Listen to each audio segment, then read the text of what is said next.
Hello, welcome to Lemon Steers, where we talk anything and everything entertainment. I'm, of course, Lemon himself, Zeke Lemon, and this is my review for Bad Boys Ride or Die. But before we get into that, let's get the house cleaning out of the way, shall we? I'm going to leave a like, comment below, let me know your thoughts on Bad Boys Ride or Die, and of course, hit that subscribe button as it helps me to grow into my YouTube career. I would greatly appreciate it. Now, with all that out of the way, let's get into the review. So, Bad Boys Ride or Die. I will be honest, I was not really looking forward to this one.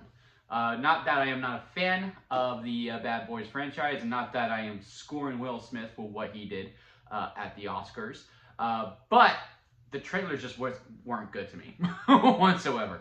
I didn't really find them funny. I like the whole last bit with the whole Reba McEntire joke. I was like, oh man, this is going to be cringy. This is going to be bad. This one doesn't seem like it's going to be good. And it just goes to show, man, that, you know, you can have a just awful trailer, but your movie can still be great. I think this movie is an absolute fun time and is the movie that the movie industry like really needs right now.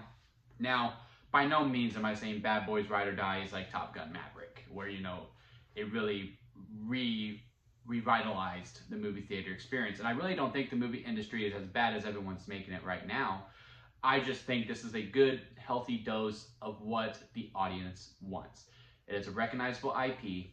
It wasn't expensive to make, and it was great, and it was good. This is what's going to bring the people in and be like, okay, that was good.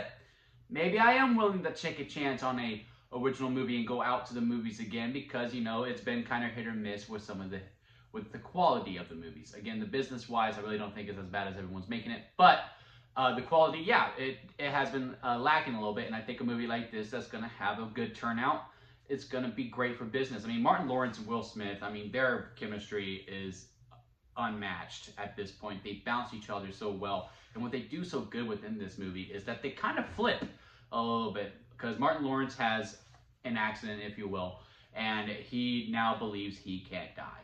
And it's basically kind of like what they did with Tyrese and Fast 9, but much better executed, and it's just the right amount, because a little bit worried throughout. I'm just like, oh man, I hope they don't go to the well with this joke too many times. But every time Martin delivered a punchline, it hit.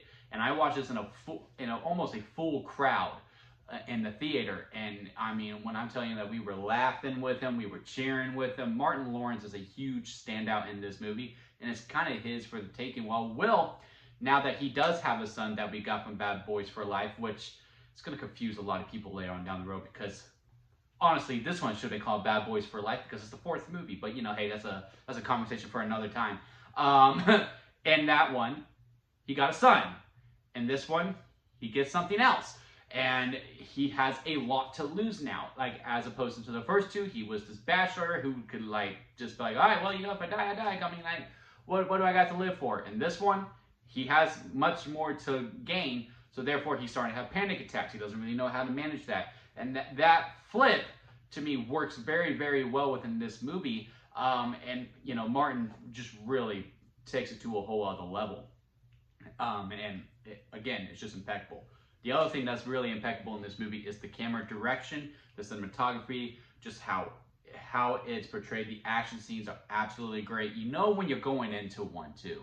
Like, you know, when Will and Martin, or Mike and Marcus, go into a set, and you're like, yeah, something's about to go down here, and I can't really wait to see it. And the way that they do it with the camera is absolutely phenomenal. I don't know if it's drone shots, or maybe it's all VFX, but the way that the camera is moving through, like, the windows, and, like, you really get a scope of where everyone's at. You have a good idea of the setting and what they're doing, and also within the jokes that they are doing within it. And the motivations throughout the action scenes are very, very executed well. Like, I absolutely, most fun in this movie is within the action scenes. There's also one in particular that involves our good friend Reggie, that we are introduced to in Bad Boys 2, who has, to me, still the best scene in the whole entire franchise. But he has another just as much standout scene that has a lot of action that I tell you, the war of the crowd was almost as if we were watching a football game. It was amazing what this kid Reggie is able to do, and he is so beloved within the Bad Boys community at this point. But yes, camera, amazing. Direction, amazing. The acting, phenomenal. The only things that this movie really doesn't hit on me on all cylinders is that there is one storyline, and it involves their old captain's daughter. And I get it, like the way how the storyline is. If you don't know, if you haven't watched any of the trailers, I guess if you don't want to go in knowing anything about the story beats, then turn off now. But in the trailer, you realize that, you know, Will and Marcus are trying to avenge their, trying to solve the case of their old captains, that he has been dealing with the cartel, but like, nope, that's crap. So they're trying to avenge his name and clear it, pretty much. But within that, they are now wanted, and they are on the run from the law. But there's also a bunch of gangs because there's a bounty on their head, and it's really everyone's coming at them. And it really seemed like they wanted to make it personal between all elements of it, because the gangs that come after them, you've seen some of the heads before.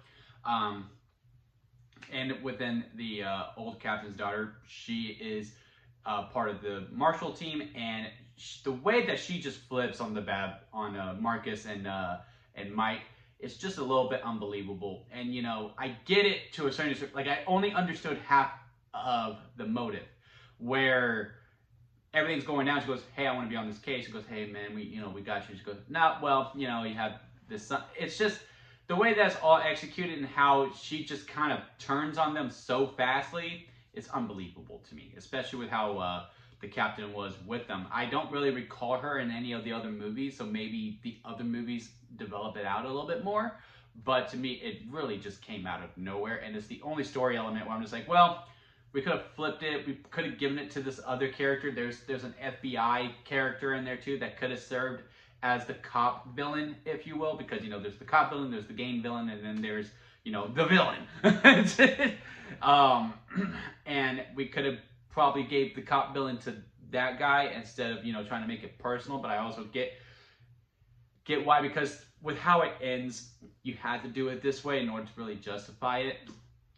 And I just feel like either give it more time for it to really flesh out, because out of all the storylines, it is the one that's just kind of there, or you just give it to a completely different character.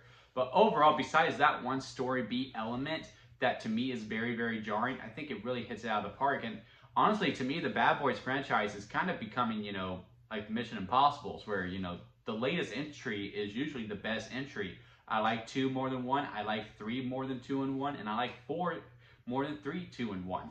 And that just because the stakes are high and you really feel it and you're actually really worried. And again, it's just a really fun time at the movies.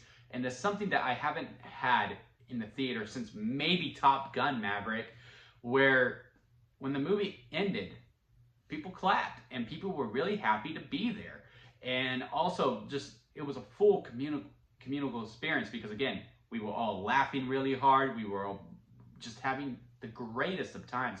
So I really do highly suggest you go and see Bad Boys Ride or Die in the theater. Hopefully you have a full crowd like I did, because it is very fun with the fun crowd, as long as they're acting right. My crowd did, thankfully.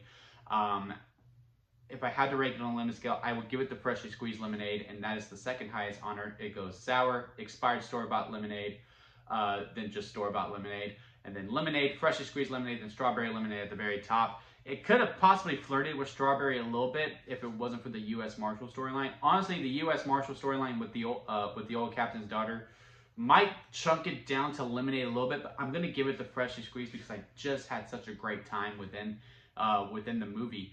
I highly suggest you go and see it. It is a great time to be had. You will not, unless you just hated 3, I really don't see why you wouldn't like this movie and have fun with it. Or, you know, you just condemn Will Smith of any entertainment whatsoever because of what he did.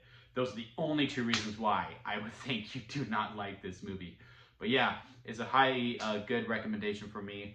Remember, guys, to squeeze the day of any day that you are a part of, and I will see you here next time at Lemon Studios.